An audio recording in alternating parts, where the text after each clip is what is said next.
is my first video of my juvenile system series. So as most of you guys know, and some of you don't, I was incarcerated for 4 years as a juvenile, all across the state. You're probably asking, how the heck did you manage to do that, Janene? What did you do that got you locked up for 4 years? Well, I'm about to tell you.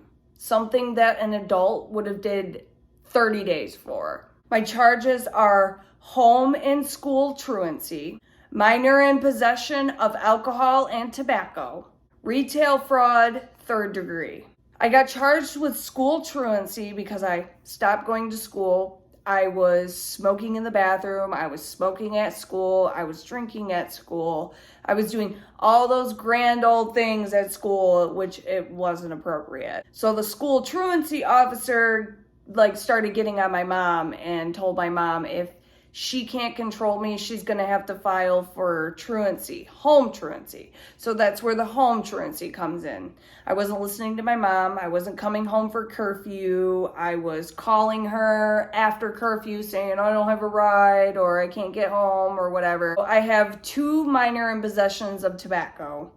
I got caught one day smoking outside the school at lunchtime. A security guard pulled up on me, caught me, gave me an MIP ticket. The second time I got an MIP ticket was when the resource officer randomly stopped me in the hallway and asked to search my crap, and I lied and said I didn't have cigarettes, and when they opened up my purse, that was the first thing they saw. Minor in possession of alcohol.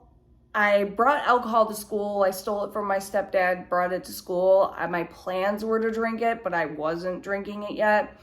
But a friend of mine who was gonna drink that with me after school ended up snitching me out. We went down to the office. The police officer, breathalyzed me, came back 0.00, so they couldn't charge me with being intoxicated. They can only charge me with possession of it. And the retail fraud 3rd degree, I went into a Kmart and stole some makeup and some sleeping pills so I could get high on them. And I was caught, the police were called, and I got arrested that night.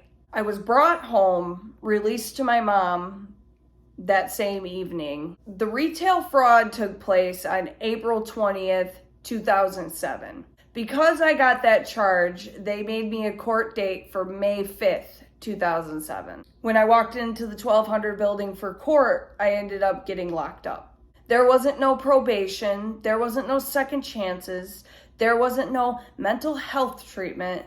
It was, you are locked up until we say otherwise. I was at numerous state programs and county programs throughout the state of Michigan. We were abused in those facilities. We were starved in those facilities. Other women were SA'd in those facilities. A lot of us left those facilities a lot more screwed up than we were when we went to them. And let's be real, the only reason they keep kids for that long is because it is a gold rush for Oakland County.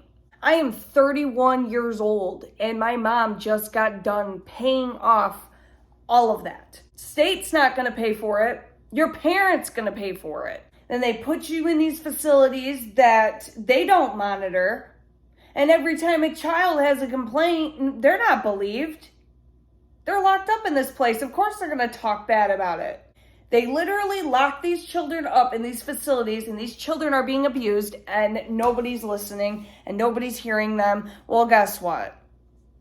I'm here now, and I'm gonna talk about it. We're gonna do this, baby. Stick around for the good, juicy shit.